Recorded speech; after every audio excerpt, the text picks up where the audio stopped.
Hello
दोस्तों, जय हिंद, आदाब और सत श्री अकाल। एक बार फिर आपका तहे दिल से स्वागत आपके ही अपने यूट्यूब परिवार सुकांत चावला पर।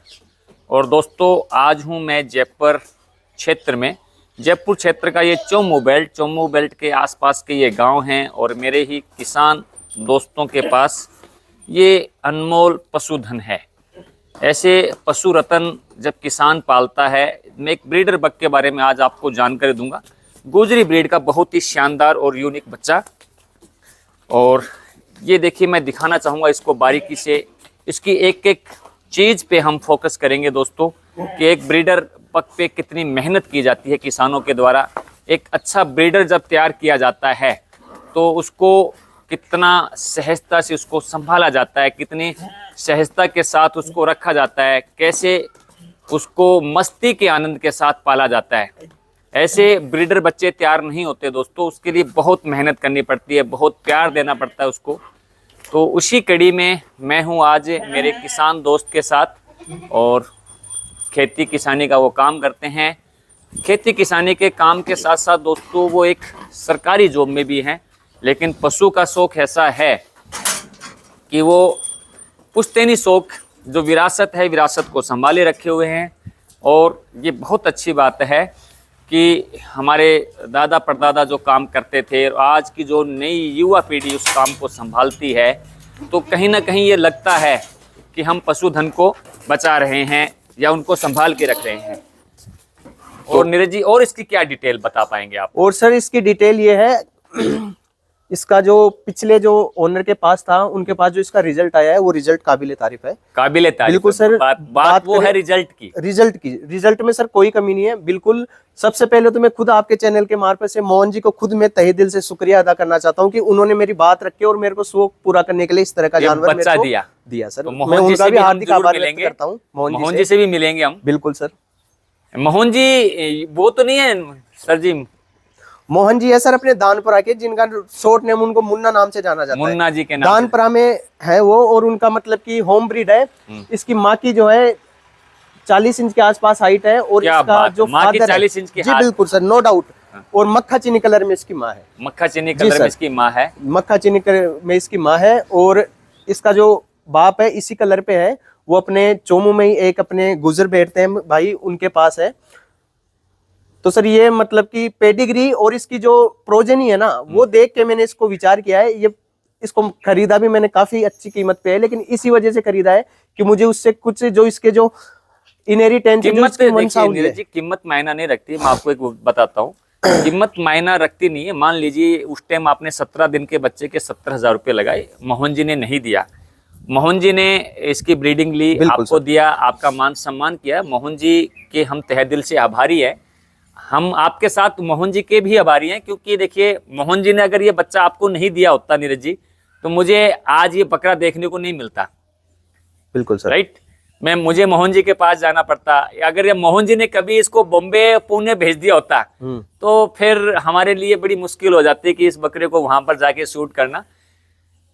ठीक है। और कई बार क्या होता है, नीरज जी, ऐसी जो अनमोल ब्रीड है, जैसे ब्रीडर है, उसको हम कई बार ऐसे गलत हाथों में बेच देते हैं जहां से हमें कई नए बच्चे नए रूप में देखने को मिलते हैं। देखिए क्या होता है, ब्रीड तब सुधरती है जब नए नए अभ्यास होते हैं, नए नए प्रैक्टिकल अनुभव होते हैं। पहले इतनी सुंदरता नहीं थी बकरों में, आप मानते हैं नीरज जी? बिल्कुल सर, नहीं थी ना। पहले इतना हाइट पे काम नहीं होता था, पहले कोई इतना हाइट लेंथ पे काम नहीं होता था, पहले इतना कोई दिमाग नहीं लगाता। एक बकरी है, ठीक है, बकरी का बच्चा पैदा है, कोई कसाई खटीक आएगा और उसको ले जाएगा, दिमाग में था, ठीक है, 5-10 हज़ार के अंदर एक बकरा बिकना, ठीक है, एक मीट के पर्पज से पाला जाता था, ये दिमाग में थी, एक थ्योरी थी। लेकिन इन बीते 10 सालों में हर ब्रीड ने हर फार्मरों की नींद उड़ाई है, चाहे वो सिरोही हो, चाहे वो अजमेरा हो, चाहे गुजरी हो, चाहे नागौरी हो, सोजत ने भी नींद उड़ाई है हर ब्रीड ने। राजस्थान में जब बड़ी खुशी होती है नीरज जी, जब कोई 3.25 लाख की बकरी बिकती है। आपने सुना? एक वहीं के कोटा करौली की बकरी वहीं के लोकल किसान ने ली थी। जब 2-2 लाख रुपए में गुजरी बकरी बिकती है तब दिल से खुशी होती है। कभी लाख रुपए की बकरी बिकती है किसान की, और बाहर का व्यक्ति नहीं लेता है नीरज जी, वहीं के लोकल किसान लेता है। तो मतलब कहीं ना कहीं ये शौक है, राइट। और कुछ किसान ऐसे भी है कि क्या बकरियों की कीमत इतनी होती है और क्या इतनी नहीं होती है, उनके ऊपर भी उनकी बातें होती है। तो दोस्तों, मैंने एक आपको नायाब चीज दिखाई है। अब इसी गुजरी के ऊपर मैं आपको एक नॉर्मल बकरी का भी कंपेयरिंग वीडियो दूंगा कि भाई इसका पैसा इसलिए इतना है, ये चीज अलग है, राइट। घी की वैरायटी होती है नीरज जी। एक घी ऐसा होता है जो डिब्बे में होता है, उसको देसी घी के तौर पे मार्केट में बेचा जाता है, वो आराम से आपको 300-400 रुपए किलो में मिल जाएगा। एक डेयरी व्यवसाय का भी घी होता है जहां पर आपको 600-700 रुपए कीमत में उस घी को दे दिया जाता है, उसको भी देसी घी कह के बेचा जाता है। लेकिन जब कोई हमारी थार पारकर गाय हो या शुद्ध गिर नस्ल की गाय हो या हमारी कोई मुर्रा भैंस की नस्ल की भैंस हो शुद्ध, लेकिन जब गाय की तुलना में आती है और उस घी को जब हारे पे मिट्टी के बर्तन में दूध को पकाया जाए उस घी को निकालने के लिए, फिर उस मिट्टी के बर्तन में उसको जामन लगाया जाए और फिर उसको लकड़ी की रेई के द्वारा बिलोया जाए, तो एक किसान क्या उस घी को 500-700 रुपए में बेच सकता है नीरज जी? नहीं बेच सकता सर। बिकॉज क्योंकि एक प्रैक्टिकल अनुभव है कि जब हम 25 किलो दूध, कितना नीरज जी? 25 किलो दूध well quality well fat maintain हो, जिसकी 8 से ऊपर हमारी फैट वैल्यू हो, कितनी? 8 से ऊपर फैट वैल्यू हो। अगर हम 25 किलो दूध का जामन लगाते हैं, दही जमाते हैं, तब हम 1 किलो घी निकाल पाते हैं। अब 25 किलो दूध अगर आज मार्केट वैल्यू से हम काउंट करें तो 60 रुपए किलो एक नॉर्मल दूध की वैल्यू है, प्योर की। अनप्योर तो 40 भी जा रहा है। एक डेयरी से हम सर्स गोल्ड दूध है तो हमारा 64 चल रहा है शायद। हाँ 64, राइट। डेयरी तो सर 1500 से 1600 तो उस दूध की लागत की है, फिर उसके ऊपर मेहनत है। तो तब कहीं जाके जब हमारे देश के किसानों ने कुछ अच्छे युवा जागरूक नए स्टार्टअप हुए, जब उनका घी 1500 से 2000 रुपए किलो में बिका, तो दिल को खुशी हुई कि कहीं ना कहीं हम अच्छे स्वास्थ्य को लेके कटिबद्ध हैं, वचनबद्ध भी हैं। और यूं दिमाग लगाना चाहे तो यार क्या घी इतना रुपए महंगा थोड़ी हो सकता है, तो भैया डालडा खाने के लिए आपको किसी ने मना थोड़ी किया है, आप खा सकते हैं। बिल्कुल हैं। हम तेल की शुद्धता पे आते हैं। जैसे आपके कल जिक्र और था, मैंने आपके घर का खाना खाया नीरज जी, तो मैंने पूछा तेल कौन सा है, तो आपने कहा सर सरसों है, हम तो घानी का निकालते हैं, आज तक तेल मोल नहीं लिया। तो जो घानी का तेल है उसका स्वाद और बाजार के रिफाइंड के स्वाद में दिन रात का फर्क है। तो नीरज जी आपसे बहुत अच्छा लगा मिलके, और दुआ हम करते हैं कि आप हमें ऐसी ही जानकारी और देते रहेंगे। और हमारे व्यूअर्स को हम कहना चाहेंगे दोस्तों, मिलते हैं आपसे नेक्स्ट वीडियो में। तब तक के लिए आप हमें दुआओं में याद रखिए। इसी आशा और विश्वास के साथ आपको तहे दिल से जय हिंद, जय जवान, जय किसान, जय विज्ञान।